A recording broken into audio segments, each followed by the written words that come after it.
नमस्कार, सुदर्शन न्यूज में आपका स्वागत है। और आज हमारे इस विशेष प्रोग्राम में हमसे बात करने के लिए हमारे साथ जो मेहमान है वो किसी परिचय का मोहताज नहीं है, जिनके नाम से कभी बिहार की पहचान थी, जिनके नाम से बिहार की राजनीति का कभी पत्ता नहीं हिलता था।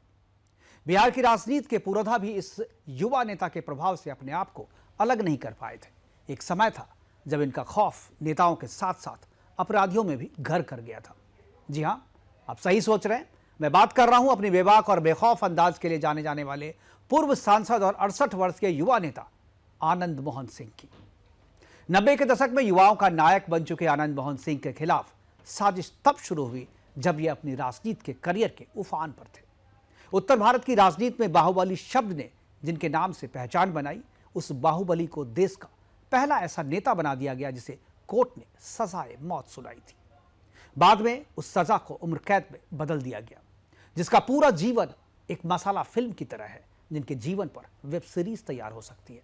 स्वतंत्रता सेनानी के पौत्र से बाहुबली नेता बनने तक की कहानी सब जानेंगे स्वयं आनंद मोहन सिंह जी से, जो आज हमारे साथ स्टूडियो में मौजूद है। स्वागत है आनंद मोहन जी। आपका जो चरित्र इससे पहले जो मीडिया में है कि आनंद मोहन कौन है, भाई आनंद मोहन एक बाहुबली हैं, और जो पिक्चर आनंद मोहन का नाम लेते ही जब जहन में आता है वो क्या, हाथ में 2 बंदूक है और उसके बाद एक चश्मा वाला आपका फोटो आता है, फिर उसके बाद फिल्में आ जाती है, फिर बिहार का अपराध आ जाता है। लेकिन कोई इस बात को नहीं समझता कि आनंद मोहन का ये चरित्र लोगों के सामने क्यों आया। आनंद मोहन एक हीरो से विलन किस तरीके से बन गया, ज़रा मैं चाहूँगा कि हमारे दर्शकों को आप बताएं कि हीरो से विलन बनाने का जो सफ़र है। जी, हम लोग स्वतंत्रता सेनानी परिवार से हैं और मेरे परिवार की 3 पीढ़ियों के 6 लोग आज़ादी के आंदोलन में उनकी असीम कुर्बानियाँ रही। मुल्क की आज़ादी के बाद लोकतंत्र की बहाली में भी लोगों का योगदान रहा। मैं स्वयं जयप्रकाश आंदोलन से शुरू होता हूँ। जब मैं RDN DJ कॉलेज का विद्यार्थी था और 1974 18 मार्च के बाद असेंबली का जो 4 मुद्दे पर भ्रष्टाचार, कुशिक्षा, बेकारी और महंगाई, इन 4 मुद्दों पर असेंबली का घेराव छात्र संगठनों ने किया था। गोलियां चली थी, लोग मारे गए थे और पूरे देश में, पूरे प्रदेश में, देश में नहीं, पूरे राज्य में आंदोलन की चिंगारी फैल गई। मुंगेर उसमें सर्वाधिक प्रभावित हुआ, जहाँ मैं स्टूडेंट था। और स्वाभाविक है उस आंदोलन में मैं कूदा, जेल गया। मेरा पूरा परिवार कांग्रेसी था और जब मैं जेल से 3 महीने के बाद बाहर आया तो मुझ पर परिवार की एक परंपरा रही कि किसी से भी कोई गलती हो तो एक गोलमेज कॉन्फ्रेंस टाइप आंगन में चांदनी रात को, उस समय पेट्रोमैक्स और बिजली कम हुआ करती थी, तो ऐसे में चांदनी रात की तलाश होती थी और लोग पर आरोप गठित होता था। लोगों को स्वयं बड़े बुजुर्ग आरोप लगाते थे और स्वयं अपनी वकालत करनी पड़ती थी। तो मुझ पर भी ये आरोप लगा कि पूरा परिवार कांग्रेसी है तो जयप्रकाश कैसे बन गए। और ललित नारायण मिश्र जी जो रेल मंत्री थे, हाँ, उनका एक पत्र आया मेरे पिताजी के नाम कि हम लोग का पूरा परिवार फ्रीडम फाइटर है, कांग्रेसी है, अपने ही घर में अगर जयप्रकाशी लोग हो जाएंगे तो कांग्रेस का क्या होगा। वो चिट्ठी एक मुद्दा बना था और मुझको, मैं अपना जो भी दलील था दे रहा था। तभी मेरी बड़ी बहन, हम जो भाई बहन हैं उनमें सबसे बड़ी है हेम दीदी, वो सुंदरवती कॉलेज में प्रोफेसर थी भागलपुर, और उन्होंने दादाजी की डायरी ला करके दिखाया और कहा कि हमारे परिवार के लोगों को, परिजनों को दादाजी ने मना कर दिया था कि आज़ादी के पूर्व की जो राजनीति है वो त्याग की राजनीति है, संघर्ष की राजनीति है, बलिदान की राजनीति है, ईमानदारी की राजनीति है, और उसके बाद की जो राजनीति आने वाली है वो छल छल, तिकड़म, तोड़जोड़, जात पात, बेईमानी, जोड़-तोड़ की षड्यंत्र, राजनीति। साजिश की राजनीति होगी। तो मेरा परिवार जो आज़ादी का टेम्पल माना जाता है, मंदिर माना जाता है, आपके दादाजी के साथ कोशी का गांधी भी कोशिका थे। गांधी कहते थे राम बहादुर बाबू को। गांधी जी मेरे घर पहुंचे, आए आज़ादी के दिनों में, तो उस पर आंच ना आवे, क्योंकि अब जो होगी वो सत्ता की राजनीति होगी। कांग्रेस सत्ता में आएगी, सत्ता लोगों को करप्ट करती है, तो ऐसे में परिवार पर उंगली ना उठे, उन्होंने मना कर दिया। लेकिन अपनी डायरी में उन्होंने लिखा कि ठीक 25 वर्षों के बाद उजली टोपी से लोग नफरत करेंगे, कांग्रेस को सत्ता इतना करप्ट कर देगी कि लोग कांग्रेस से नफरत करने लगेंगे, उजली टोपी से नफरत करेंगे, और कांग्रेस के खिलाफ इस देश में नई पीढ़ी देख रहे, और उसकी शुरुआत आंदोलन और उसकी शुरुआत होगी, सड़कों पर उतरेगी। बिल्कुल ठीक वही नजारा था, बिल्कुल। वही दृश्य था। और जब मेरी बड़ी दीदी ने उस डायरी को पढ़ के सुनाया, मुझे माफी मिली और मुझको छूट मिली कि मैं उस आंदोलन, उन्होंने लिखा था उस आंदोलन में, बदलाव की उस राजनीति में अगर हमारे परिवार की नई पीढ़ी के कोई लोग अगर शिरकत करना चाहे, शामिल होना चाहे, तो परिवार के लोग रोकेंगे भी नहीं। अच्छा, मतलब ये कह सकते हैं कि आज आप जो भी हैं अपने दादाजी के लिखी हुई डायरी की वजह से हैं। और एक चीज़ और, उस समय शायद आपकी उम्र 17 या 20 वर्ष या इसी के आसपास रही, 17-18 साल रही होगी। 17-18 साल का युवा, उसकी सोच, और अब जेपी का आंदोलन, जब जेपी ने कहा था, जिस तरह से गांधी जी कहते थे कि सब चीज़ छोड़ करके, पढ़ाई लिखाई स्वदेश छोड़ करके आ जाओ, आपने भी शायद वहाँ पढ़ाई छोड़ दी थी और उसके बाद आंदोलन में कूद पड़े थे, तो वहाँ से आगे की पढ़ाई छोड़कर लड़ाई में कूदने का आह्वान उन्होंने 1 साल मांगा था। अच्छा, तो मतलब 1 साल आप 1 साल आप देश के लिए दीजिए, समाज के लिए। अच्छा, तो उसमें हम लोग, जैसे गांधी जी के समय में अब यूसुफ मेहर अली, ये नारा गांधी जी का नहीं था, यूसुफ में करो या मरो, डू और डाई, ये गांधी जी का नहीं था, ये यूसुफ मेहर अली का था, उनका दिया हुआ था, जो उन दिनों मुंबई के महापौर थे। तो उसी तरह जेपी ने कहा कि पढ़ाई छोड़कर लड़ाई में और 1 साल देश को दो, उसी में हम लोग। अच्छा, तो जेपी आंदोलन से आपने सफ़र की शुरुआत करी, और अक्सर जो कहते हैं कि आपका जो सफ़र, आप बड़ा एग्रेसिव थे, लोग कहते थे कि आप जो बहुत एग्रेसिव थे, फैसले तुरंत लेते थे, ताबड़तोड़ फैसला होता था, और आपके एग्रेसिवनेस जो है उसकी वजह से जो है राजनीति में आपने अपनी अलग पहचान बनाई। तो संघर्ष कैसा रहा आपका शुरुआती दिनों में, और किस तरीके से आप आगे बढ़े, थोड़ा हमारे दर्शकों को बताएं। बात सही है कि पढ़ाई छोड़कर छात्रावास से हम निकले और लड़ते झगड़ते एमएलए बने, एमपी बने, फिर बिहार पीपुल्स पार्टी बनी। बिहार पीपुल्स पार्टी ने संयुक्त बिहार में, अविभाजित बिहार में 324 सीटों पर हम लड़े। अच्छा परफॉर्मेंस हमारा रहा। ये जो अनुपात है वोट का, वो हम चर्चा नहीं करेंगे, जिक्र नहीं करेंगे, कई से अच्छे थे आप। नीतीश जी की पार्टी से शुरुआती दौर में अच्छे थे, वो हम मतलब जो हमने रिसर्च किया है, तो उस रिसर्च में अच्छा प्रदर्शन था और बहुत लोकप्रिय पार्टी थी। लेकिन जब उस समय जिसका नाम हम लोगों ने रखा था जंगल राज, और लालू जी की सरकार थी, तो जो मतभेद थे, जो लालू विरोध का ध्वजवाहक हमको लोगों ने बताया बाद के दिनों में, अपनी ही सरकार, उस समय वो सांसद चुने गए थे, बाद के दिनों में हम एमएलए चुने गए थे, ऊपर केंद्र में बीपी सिंह थे और नीचे लालू जी थे। हाँ, तो बिहार पीपुल्स पार्टी की स्थापना हुई। जो कार्यशैली उनकी थी, जो उन्होंने आरक्षण के मुद्दे पर कहा कि जो आरक्षण का विरोध करेगा उस पर बुलडोजर चला दो, चटनी बना दो, तो हमने कहा कि भाई जयप्रकाश का है, राजेंद्र बाबू का है, बाबू वीर कुंवर सिंह का प्रदेश है, ये सोशलिस्टों का प्रदेश है, और यहाँ बुलडोजर की भाषा और चटनी बना देने की भाषा लोकतंत्र में नहीं चलेगी। और वहाँ से हमारा विरोध हुआ। मधेपुरा की घटना घटी, मधेपुरा की बहुत विभत्स घटना घटी, जहाँ बहनों की इज्जत के साथ बहनों की खिलवाड़ इज्जत, हुआ, बिल्कुल। खेत खलिहान लूटे, लहूलुहान हुए। मैं उसमें खड़ा हुआ था कि ये समाजवादियों की धरती है, ये रासबिहारी बाबू, हाँ, ये बीपी मंडल की धरती है, भूपेन बाबू की धरती है ना। तो ये लांछित नहीं होगा, ये कलंकित नहीं होगा। और हम लोग खड़े हुए थे उसमें, और तब से मेरा मतभेद बढ़ा। उस समय जो एक लाइन चली थी जो हम लोग को याद है, हम लोग स्टूडेंट थे वहाँ की, रोम में ये गोप रहेंगे, पोप रहेंगे, रोम में पोप और मधेपुरा गोप का, मधेपुरा गोप का। तो उसके खिलाफ आपने आवाज उठाई थी और वो जो संघर्ष चला बहुत लंबा चला। ये बिल्कुल ये किसी यादव लीडर ने नहीं दी।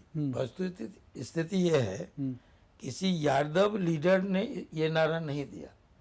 भूपेन बाबू को हराने के लिए ना, ये प्रतिपक्ष ने इस स्लोगन को दिया था, जिसमें इस नारे की वजह से भूपेन बाबू जैसे सोशलिस्ट संत हार गए और लालटेन चौधरी जी जीत गए थे। लेकिन सच्चाई है कि वहाँ बहुतायत बहुसंख्यक वो थे, या दबंग, ये सामाजिक तौर पर, आर्थिक तौर पर आगे अन्य बिल्कुल जातियों में, चाहे वो सवर्ण का। लालटेन चौधरी को आपने सबसे पहले चुनाव में इसी से हराया था। हाँ। पहला चुनाव आपने 62,000 मतों से। अच्छा, उस समय जो 62,000 से अधिक मतों से, उस समय कैसे, अभी जो है, अभी तो ईवीएम से हो रहा है, उस समय आप पे ये आरोप भी लगे थे कि आपने बूथ कैप्चर किया, आपने चुनाव में गड़बड़ी की। मुझे लोग, जब उस दौर के लोगों से जब मैं बात कर रहा था, गड़बड़ कौन करता है, बूथ कैप्चरिंग कौन करता है?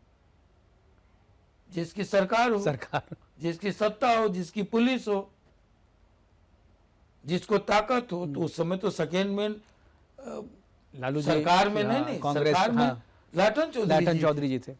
तो हमने कैसे बूथ वही कहते हैं कि आपका पुलिस क्या कर रही है? मतलब आपकी पॉपुलैरिटी, आपका रसूख, आपका भय, और वहां जहां मात्र 7,500 7,000, 7.5 का 7 भी नहीं, 60 मत समझ लीजिए 7 ओनली। हाँ 7 राजपूतों की आबादी वहां थी।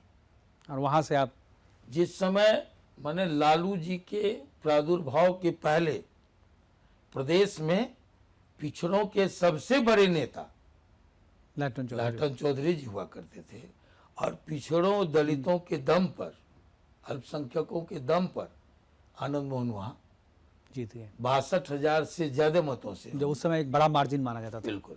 तो एक बिहार में तो बड़ा था। हाँ, बिहार में बहुत। उत्तर प्रदेश में संजय सिंह जी 1,04,000 से जीते। तो मैं उसी दौर को याद कर रहा हूँ कि उस समय जो आपका जो दौर था, जिस तरीके से आप उभर रहे थे, बहुत सारे नेताओं की आंखों में किरकिरी आप बने, और शायद यही वजह रही कि आपको मिटाने की साजिश होती रही है, लेकिन आप जो है उसको समझ नहीं सके। पॉलिटिकली इनकरेक्ट फैसले आपने बहुत सारे लिए, जैसे लालू जी के साथ जाने का, पार्टी के विलय करने। क्या आपको लगता है कि पॉलिटिकली इनकरेक्ट या कोई राजनीतिक गुरु जो आपका नहीं था, इसकी वजह से कुछ लालू जी से के साथ हम विलय नहीं किए। हाथ विलय तो बिहार पीपुल्स पार्टी और समता पार्टी समता पार्टी का आपस में। हाँ। जब लोगों ने कहा कि बड़ी लड़ाई लड़नी है तो बड़ा हथियार तैयार करना होगा, बड़ा दुश्मन है तो बड़ी ताकत खड़ी करनी होगी, तब हम लोग, और नीतीश जी वगैरह, जौहर साहब की पार्टी थी समता पार्टी, जॉर्ज और नीतीश जी की, और मेरी पार्टी थी बिहार पीपुल्स पार्टी। तो नीतीश जी के आग्रह पर एक बार ऐसे ही जहाज में हम लोग मिल गए। उन्होंने कहा कि भाई हम लोग को मिलजुल के कुछ करना चाहिए, तो समझौता हमारा हुआ। और नालंदा से पहली मीटिंग हम लोगों की शुरू हुई, दूसरी मीटिंग सोनबरसा राज सहरसा में हुई। ऐसे हम लोग चल पड़े, और बाद में हम लोगों का, जब मैं इसी केस में लालू जी के द्वारा मैंने जेल भेज दिया गया, तो हमारा समझौता हुआ, और जेल में रहते बड़े अंतर से मैं जीता। जैसे पहला जो प्रयोग हुआ था बिहार पीपुल्स पार्टी बनने के बाद, आपको होगा वैशाली जो लोकतंत्र की जननी कही जाती है, सबसे पुराना लोकतंत्र, वहाँ उपचुनाव हुए थे। शिवशरण बाबू मर गए थे, उनके निधन से रिक्त जगह पर चुनाव हुए थे और बिहार पीपुल्स पार्टी पहली बार चुनाव में उतरी थी और वहां तब संयुक्त जनता दल था संयुक्त जनता दल। जिसमें बीपी सिंह थे, रामविलास जी थे, जौहर साहब थे, नीतीश, लालू, जो लालू आज जी- आज के दौर के जितने नेता हैं सब उस दौर में थे। सभी थे। बिल्कुल। और इधर से मेरी छोटी ताकत, छोटी पार्टी, नवजात पार्टी थी बिहार पीपुल्स पार्टी। हमने उस चुनाव को, उपचुनाव को जीता था। लवली आनंद पहली बार राष्ट्रीय राजनीति की सुर्खियों में आई थी। और दूसरी बार जिसका जिक्र हो रहा है कि हम शिवहर लड़े थे, वो भी जेल में रहे थे, जब हमको उठा के जेल में सेल में बंद कर दिया गया। मेरी कोई बात सुनने वाले नहीं थे। एक तरफ लालू जी ने कहा था कि ये रेफरेंडम है, हाँ, कि दलित आईएएस का हत्यारा आनंद मोहन अगर जीत जाएगा तो मैं राजनीति से हाँ संन्यास ले नहीं, इस्तीफा कर दूंगा मुख्यमंत्री से। और फिर उन्होंने किसी सभा में कहा कि मैं राजनीति से संन्यास ले लूंगा। और अखबारों के तत्कालीन उस समय के अखबारों ने छापी सुर्खियों में इसको छापा। मैं नामांकन करने भी अपने क्षेत्र नहीं गया था, मेरा आवेदन गया था, पर्ची गई थी नामांकन की, क्योंकि मुझे रोक दिया गया था लॉ एंड ऑर्डर की स्थिति बताते हुए कि अगर वो निकलेगा तो सैकड़ों गाड़ियां होगी, हजारों लाखों लोग होंगे, कानून व्यवस्था का प्रश्न खड़ा करके मुझे जाने से रोका गया और मुझे उठा के सेल में रख दिया गया, जहां मेरा पक्ष जानने के लिए कोई नहीं था, कहने वाला कोई नहीं था। दूसरी तरफ हर प्रखंड में हेलीकॉप्टर उतारे गए और हर बड़ा नेता, उस समय का जो जनता दल था जिसकी राज्य और केंद्र में सरकार थी, बीपी सिंह की सरकार वो थी, सभी उतरे। और बीजेपी भी लड़ रही थी, शत्रुघ्न सिन्हा जी बीजेपी की तरफ से गए थे कैंपेन करने, कांग्रेस भी लड़ रही थी और कांग्रेस की तरफ से राजेश खन्ना जी पहुंचे। राजेश खन्ना, हाँ, दिल्ली से लेकिन लोगों ने तय कर लिया कि भाई रियल हीरो नहीं, रियल हीरो बिल्कुल। और लवली ये रील और रियल हीरो से याद है कि उस समय ये कह रहे थे कि लोगों में था कि आनंद मोहन बिहार के मुख्यमंत्री हो सकते हैं या हो सकते थे। देखिए, मेरा जो दुश्मन बना वो मेरी लोकप्रियता बनी वहाँ। सच यही है कि मेरे खिलाफ जो भी साजिशें हुई, जो भी षड्यंत्र रचे गए, सबके पीछे मेरी लोकप्रियता थी।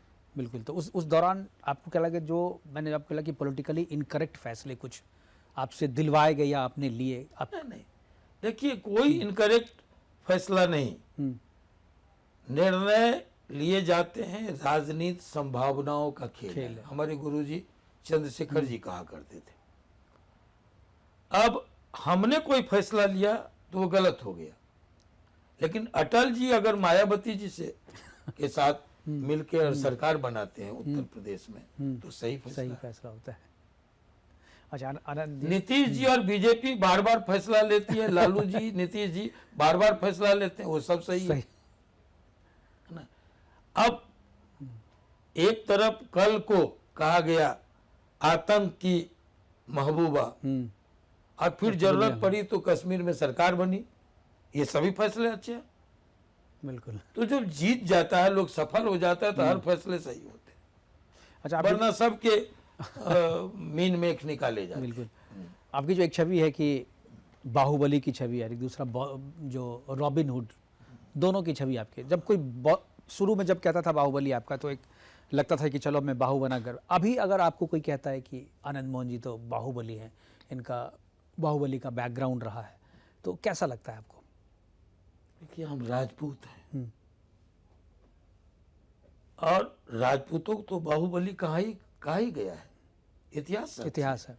बाहों में अगर ताकत ना हो तो हम गरीबों की रक्षा कैसे करें, उसके खिलाफ होने वाले अन्याय के खिलाफ खड़ा कैसे हो। बाहुबली आनंद मोहन को कहा जाता रहा राजनीति में, और बाहुबली फिल्म बन गई। बाहुबली ही नहीं कहा गया, कभी कहा गया फायर ब्रांड लीडर, कभी किसी ने रॉबिन हुड कहा, कभी किसी ने बाहुबली कहा। तो ये अनेकों तरह की संज्ञाएं दी गई, अनेकों तरह के विशेषण से नवाजा गया। नवाजा गया। तो उस पर कितना जाना है। आनंद मोहन ये मानता है कि प्रशंसा से कोई भगवान नहीं हो जाता और आलोचना से कोई शैतान नहीं हो नहीं हो जाता। जाता। आनंद मोहन जो है वो है एक जो आपकी लाइफ का जो टर्निंग पॉइंट था, जब आप बिल्कुल अपने चरमोत्कर्ष पे थे आप, और लोगों को उम्मीदें थी बिहार की जनता को कि आनंद मोहन सीएम हो सकता है, आनंद मोहन बिहार का नेतृत्व कर सकता है। लेकिन उस समय वो जो केस हुआ डीएम की हत्या वाला, उसने आपकी पूरी ज़िंदगी को पलट के रख दिया। आपकी पूरी ज़िंदगी का पूरा राजनीतिक करियर जो कहें, पूरा पॉलिटिकल करियर जो है आपको अपनी जेल में बिताना पड़ा। थोड़ा उस दौर को थोड़ा याद करते हुए कि कैसे, चूँकि आपको फ्रेम किया गया था, जैसा कि आपके नेताओं से, आपके जो वकील हैं उनसे भी हमारी बात हुई कि इनको फ्रेम किया गया था, और लोगों ने जिस तरीके से पॉलिटिकल जो दुश्मनी है वो सब ने मिल कर के, उस समय सारे लोगों ने मिल कर के वो फ्रेम कर दिया, ताकि एक जो है बड़ा कांटा जो है वो हमारी राह से जो है, बहुत लोगों की राह के आप कांटे हो गए। सुखद कहिए या दुखद कहिए, जो भी हो, लेकिन ये मेरा जेल तो हम जाते रहे। 74 आंदोलन में 6 बार जेल गए। उसके बाद सामाजिक मुद्दों पर जाते रहे। हाँ, चाहे वो बड़ी रेल लाइन हो, चाहे यूनिवर्सिटी का आंदोलन हो, माने कई ऐसे मामले हुए जिसमें हम, लेकिन परमेश्वर कुमार जी, भारत के इतिहास में आप पहले एक ऐसे नेता हैं जिनको सजाए मौत भी मिली, और हालांकि आप आजीवन कारावास में फिर आप आज हमारे साथ बैठे हुए हैं, लेकिन भारत के इतिहास में पहले मुझे लगता है कि कोई नेता है जिसको सजाए मौत दी गई। सजाए मौत दी गई, फिर आजीवन कारावास दिया गया। तो मैं एक बात बताऊं कि सुखद या दुखद, जो लोग भी वक्त बेवक्त ऐसे विशेषणों से नवाजते रहे, कोई उनमें से नहीं है राष्ट्रीय से लेके क्षेत्रीय पार्टी तक जो आनंद मोहन से मिलकर समझौता नहीं किया हो, चुनाव की बेतरनी पार नहीं किया हो। अब रही बात कि ये नहीं कि 16 साल मेरा कीमती चला गया, मेरी जिंदगी और मेरी उम्र की लगभग आधी अवधि जेल में बीती। 74 से अगर आप गिनेंगे तो मैं अगर 68 साल का हूं तो 30 वर्ष निश्चित तौर पर मेरा जेल में बीता है। लेकिन जेल मुझे हरा नहीं पाया, बिल्कुल जेल मुझे थका नहीं पाया, जेल हमारे समर्थकों को भी निराश नहीं कर पाया, जेल हमारे परिवार को तोड़ नहीं पाया। पूरी चट्टानी एकता से, जो आनंद परिवार का मतलब ये नहीं कि आनंद मोहन, लवली आनंद, उनकी माँ, उनके भाई चेतन आनंद, बेटे अंशुमन, सुरभि आनंद, ये नहीं, हाँ पूरा समाज, या फिर मेरा दामाद या बहू, ये इतना ही मेरा परिवार नहीं है। आनंद परिवार जैसे आप कहेंगे तो जो फ्रेंड्स ऑफ आनंद है, फ्रेंड्स ऑफ जो हाँ वर्षों से चल रहा है मेरे पीछे, वो सभी जो लाखों समर्थक हैं कभी निराश नहीं हुए। जब से मैं जेल गया मैं अभिभूत हूँ कि वो लगातार अहरनिश आंदोलन में रहे। अच्छा, चाहे वो आपको ट्विटर ट्रेंड हो, चाहे वो पत्राचार हो राष्ट्रपति और मुख्यमंत्री के नाम से, प्रधानमंत्री के नाम से, चाहे वो सोशल मीडिया पर एक्टिव हो, चाहे वो लगातार आपके बारे में लोग, चाहे वो धरना हो, प्रदर्शन हो, लोग आपके वो करते रहे। जेल तक लड़ते हुए लोग जाते रहे और इस अलग को जगाते रहे। ये लगातार मेरे जेल जाने के बाद 7 अक्टूबर 2007 से मेरे निकलने तक ये लड़ाई जारी रही।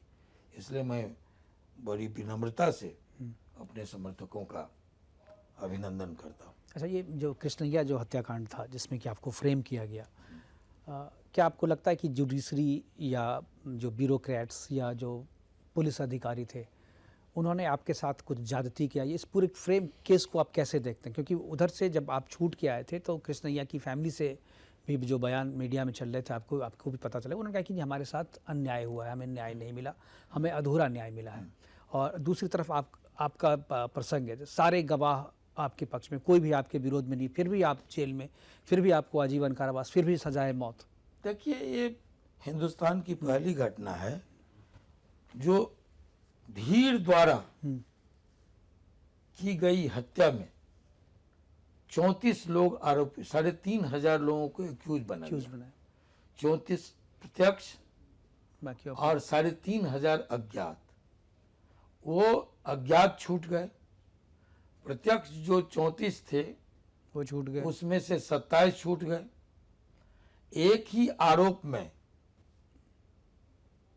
मारने का जिस पर आरोप था, मुझ पर डायरेक्ट कहीं से मारने का आरोप नहीं था, भीड़ को उकसाने का आरोप था।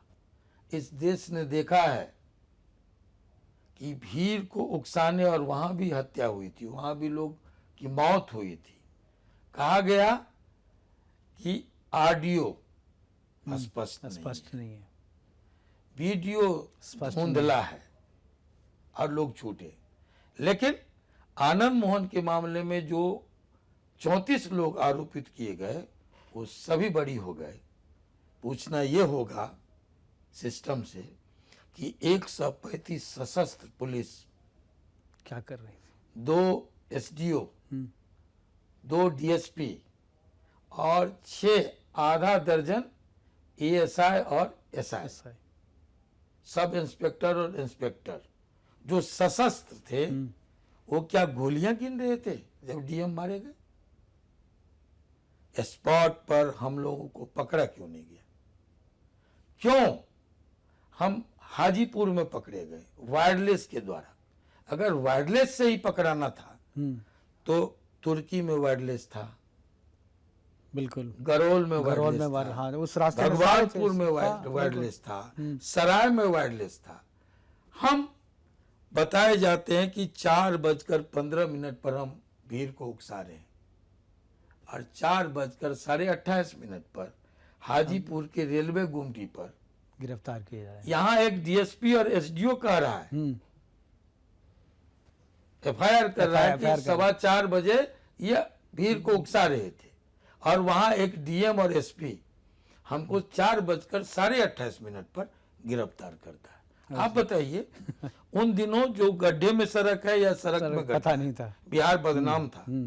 62 किलोमीटर की लंबी यात्रा 12.5 मिनट में मैंने कैसे कर ली? ये लिखित दस्तावेज है। फिर भी नियति को यही मंजूर था, फिर भी हमारे विरोध में ये फैसला गया, और उस फैसले को हमने सिरोधार्य किया। क्यों? हमने कहा कि हम आज़ादी के आंदोलन उस परिवार से आते हैं जो स्वतंत्रता सेनानी है।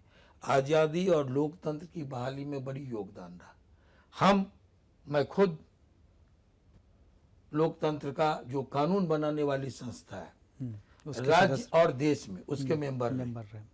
मेरी पत्नी मेंबर थी, मेंबर है। मेरा बेटा मेंबर था, राज्य की सबसे बड़ी पंचायत जो कानून बनाती है उसका मेंबर है, पहले भी तो था, आज भी है।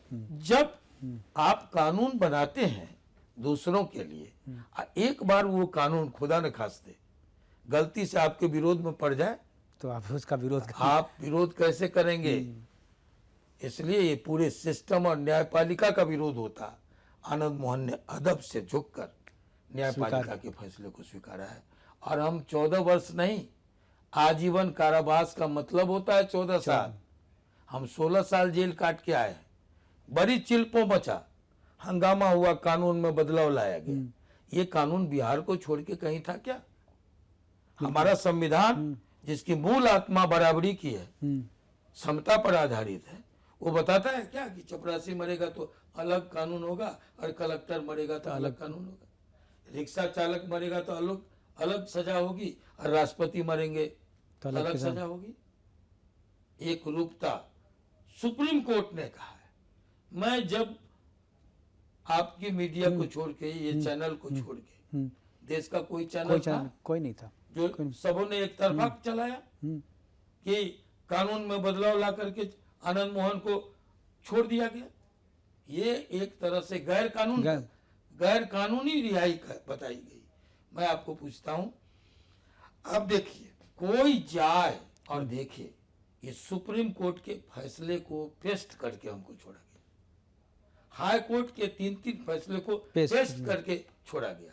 देश में ऐसे 1 दर्जन ऐसे फैसले उदाहरण हुए। हैं गुजरात में भी हाल में हुए, गुजरात में यही जिसमें ऐसे मामले में सुप्रीम कोर्ट हाई कोर्ट का हवाला देके लोगों को छोड़ा छोड़ा गया। सुप्रीम कोर्ट ने फटकार लगाई है कि सजा में एकरूपता हो। बिल्कुल। और इसी आधार पे अभी दारा सिंह को भी नहीं छोड़ा जा रहा है। न्याय में एकरूपता हो, और उसी आधार पर हमको छोड़ा गया। अब बड़ी हंगामा हुआ देश भर में, आनंद मोहन को कानून में बदलाव ला करके। कोई ये नहीं देखता कि आनंद मोहन 14 के बदले 16 साल बिता के आया है। हमारा भी मानवाधिकार है, बिल्कुल। हमारे भी घर उजड़े। इस फैसले में 2 ही घर तबाह हुआ, एक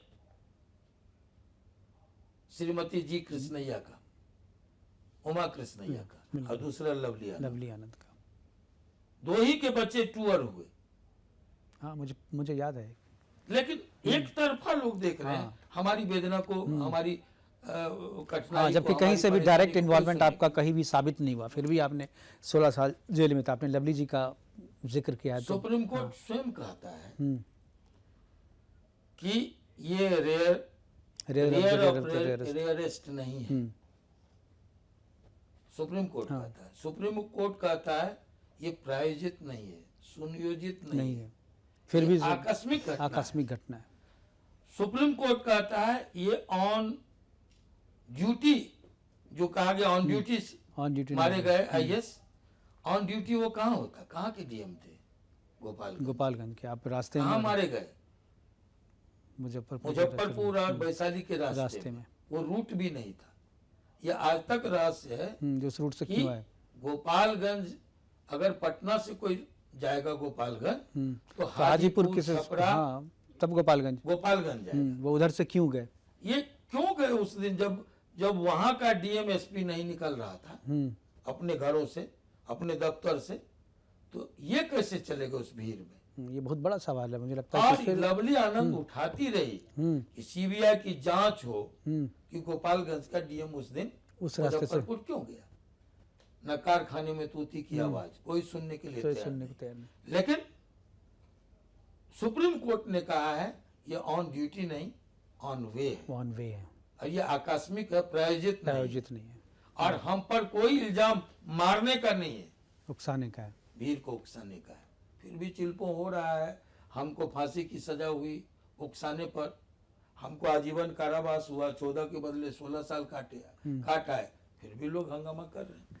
हंगामा तो आप जैसे लोग जब करेंगे तो हंगामा तो बरपेगा ही। आपने लवली जी का आपने जिक्र किया, मुझे लगता है कि काफ़ी सीरियस टॉक हो गई। थोड़ा सा आपके लाइट मूड में ले चलते हैं आपको। जब आप युवा नेता थे, चर्चित थे, सारी जगह आपकी चर्चा हो रही थी, और इसी बीच एक लव स्टोरी भी चल रही थी आपकी, जिसका लोग जिक्र करना उस दौरान जो है लोग जिक्र नहीं करना चाहते कि लोग डरते थे शायद आपसे, लेकिन अब जो है उसका जिक्र करते हैं। और अभी भी जब आपने कहा कि जैसे सिया राम है तो ऐसे लवली आनंद है, और आप दोनों का प्यार, आप दोनों का कनेक्शन, मुझे लगता है कि आने वाली पीढ़ी को भी जो है इस तरीके से देखना चाहिए कि किस तरीके का बॉन्डिंग है। थोड़ा अपनी लव स्टोरी के बारे में हमारे दर्शकों को बहुत लोग जानना चाहते हैं। लव स्टोरी नहीं है।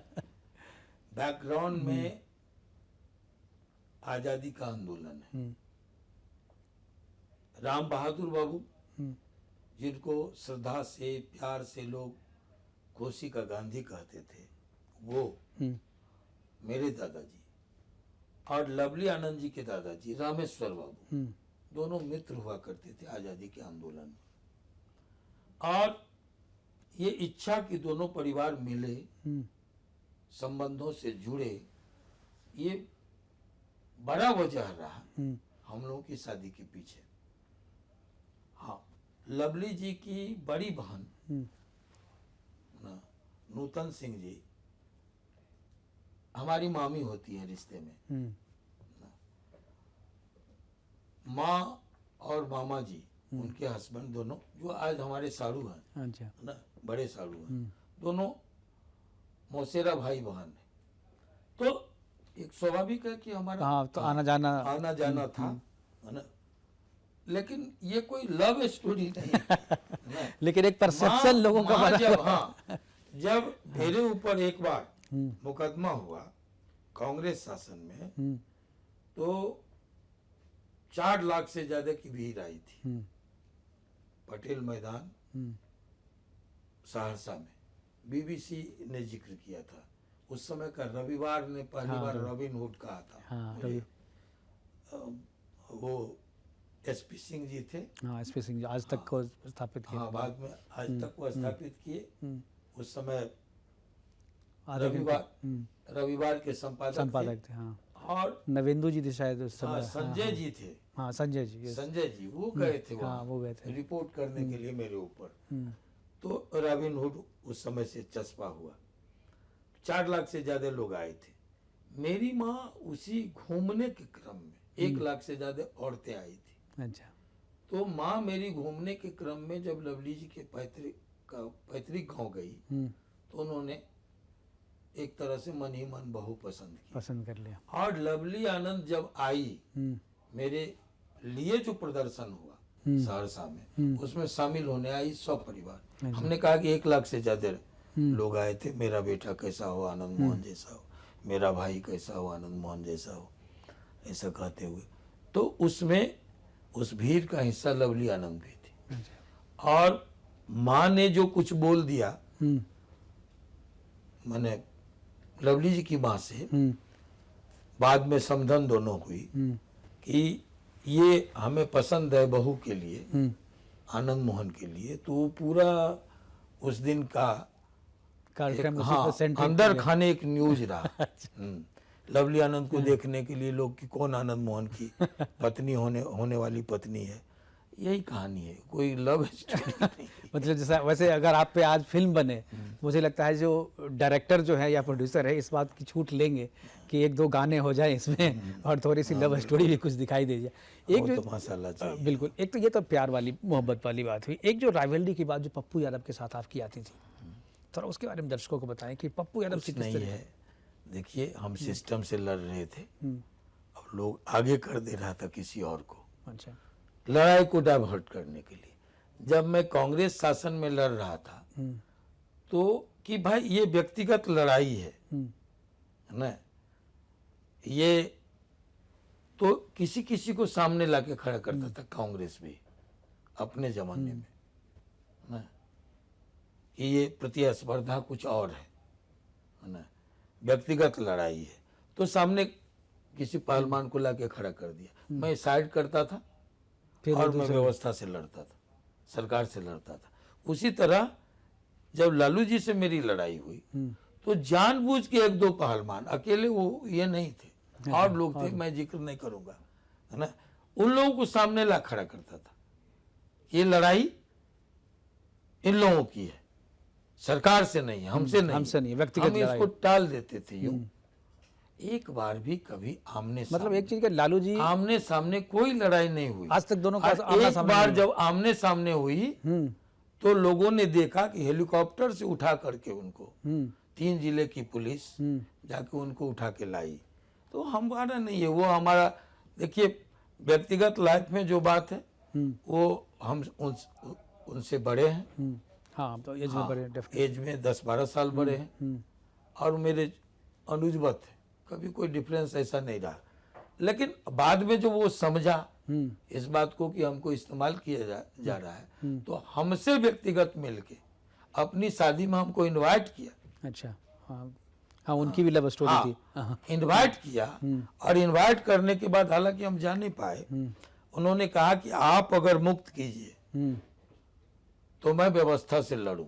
और मैं आपको बताऊं, हमने वर्ड दिया अपनी तरफ से, और कभी कोई झगड़ा कोई लड़ाई नहीं हुई, और वो फिर उनकी लड़ाई राज्य सरकार से शुरू हो गई। अच्छा, आपने कहा कि लालू यादव किसी न किसी को आगे करते रहे आपसे लड़ने के लिए। आप जानते हैं कि लालू यादव की पॉलिटिकल सूझबूझ या दूरदर्शिता उतनी थी जो उनको पता था कि अगर इसको नहीं रोकेंगे तो ये हमारी गद्दी हथिया लेगा। हर व्यक्ति को सत्ता में जब देखिए, लालू जी की बात मैं कह दूं कि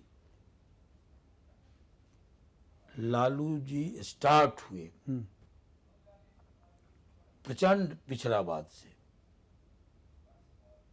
उसके बाद आए माय समीकरण, मुस्लिम यादव, उसके बाद माय भी चला गया, आ गए शुद्ध जात पात पर, और वो भी चला गया, सीधे आ गया परिवारवाद। परिवारवाद।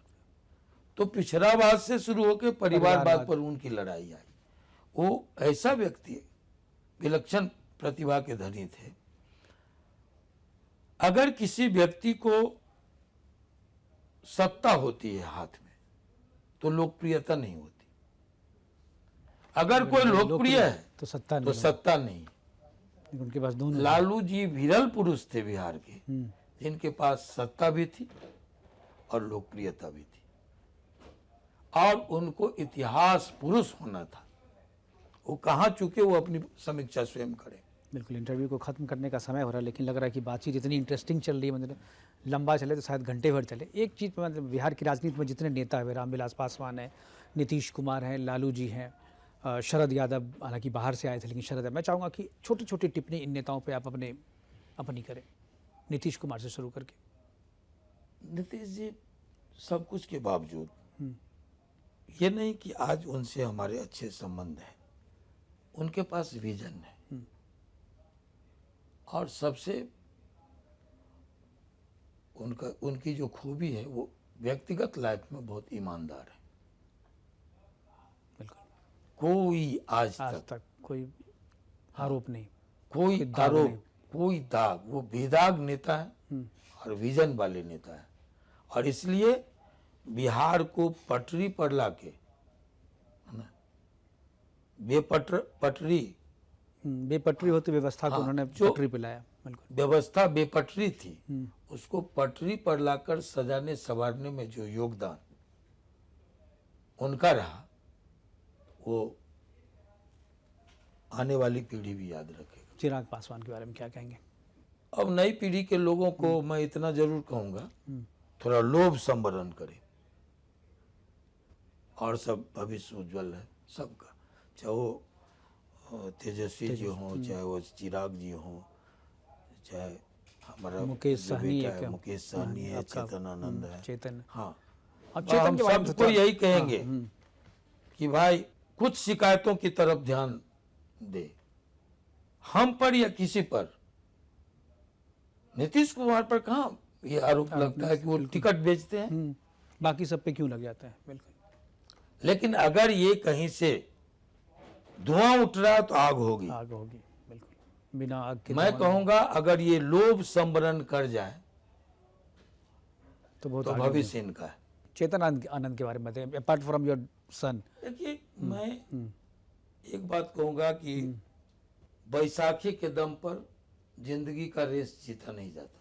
बिल्कुल, चेतन आनंद, जो लोग कहते थे परिवारवाद, और ये कहते थे कि जो आप भी परिवारवाद में शामिल हैं, तो मैं कहूंगा कि परिवारवाद और संघर्षवाद दोनों दो चीज है।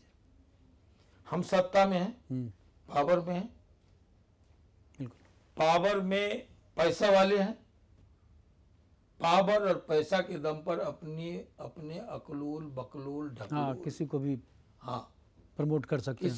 किसी संतति को अगर हम थोप दिए और ये थोपते चले गए परिवार के अनुसार, तो यह है परिवारवाद।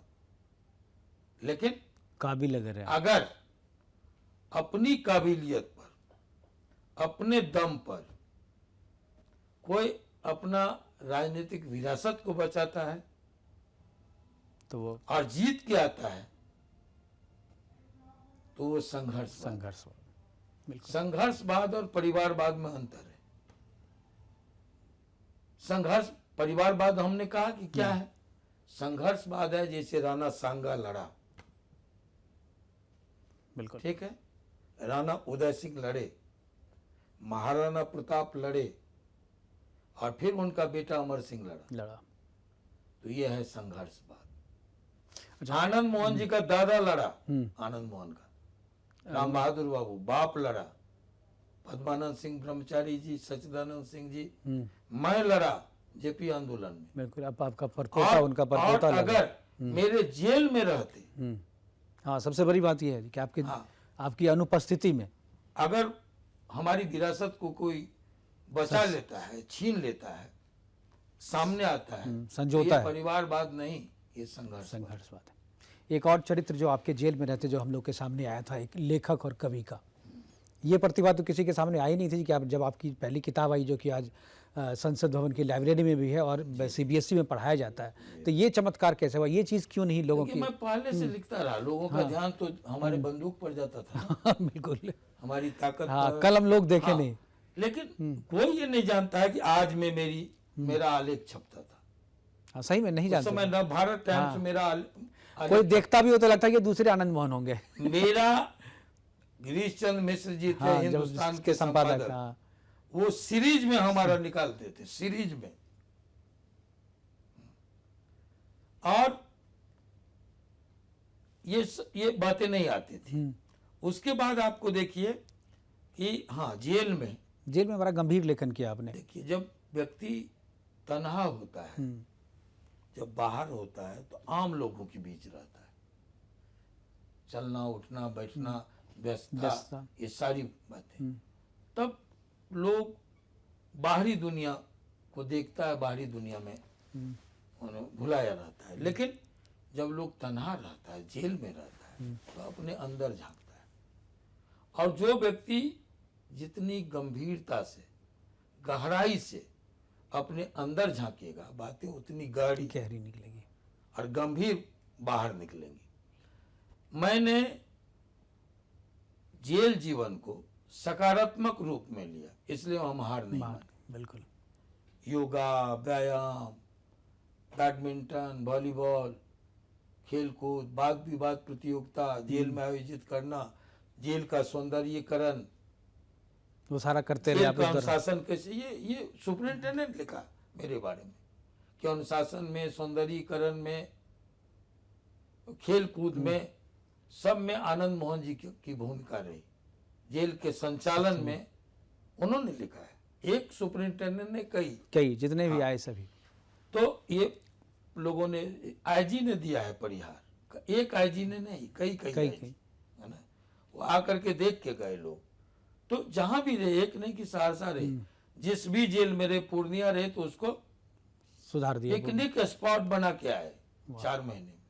भागलपुर रहे हो, पूर्णिया रहे हो, चाहे सहरसा रहे, सहरसा तो एक पार्क है, जेल है ही नहीं। कोई जाए, जाके देखे, है ना। कहीं भगत सिंह है, कहीं चंद्रशेखर आजाद है, कहीं नेताजी सुभाष चंद्र बोस है, कहीं अंबेडकर है, कहीं गांधी हैं, कहीं बुद्ध हैं, सारे लोगों की प्रतिमाएं हैं, हॉल हैं, पार्क हैं, पोखर है, तालाब है। बिल्कुल। अच्छा आनंद जी, एक चीज पशु पक्षी, बिल्कुल। तो ये आपने कहा कि कैसे मुड़े, तो हम लाइब्रेरी में रहते थे। हर कैदी को कोई ना कोई काम करना होता है, हमने लिया लाइब्रेरी का संचालन, लाइब्रेरी का संरक्षण, संवर्धन, अपनी पसंद का चीज। हाँ, और उसमें लाइब्रेरी में ही हमारा 16 साल गुजरा। तो जितने बड़े राइटर थे उसको पढ़ना, फिर उसको उस पर लिखना, और इसलिए मेरी आज पुस्तकें हैं। सबसे जो चर्चित हुआ कैद में आजाद कलम, जो संसद के ग्रंथागार में है।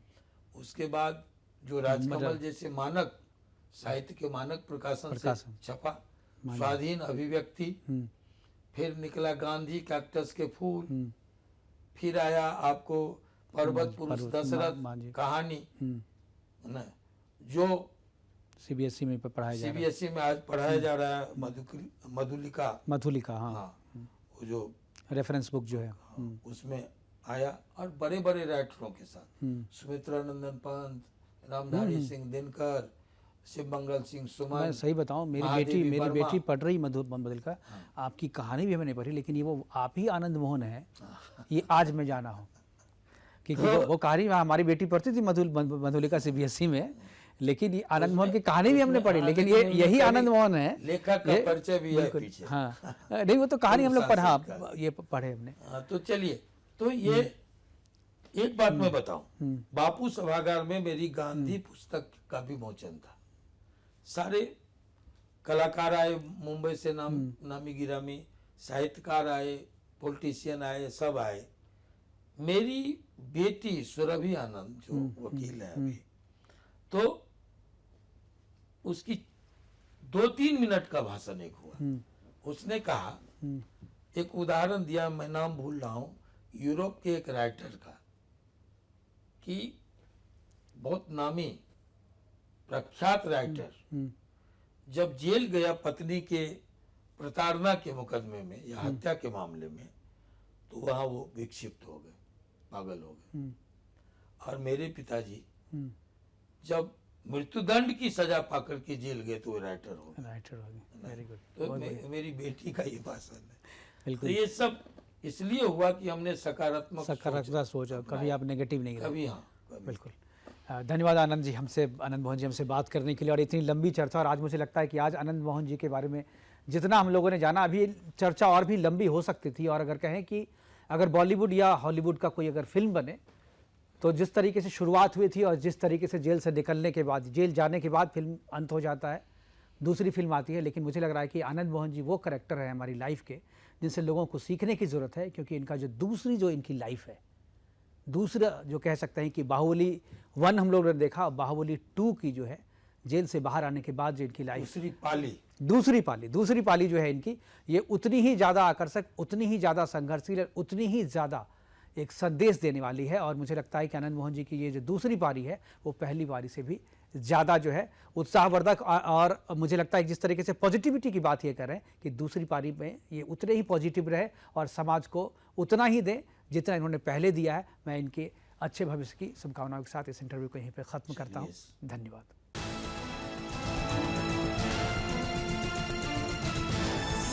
आप देख रहे हैं सुदर्शन न्यूज।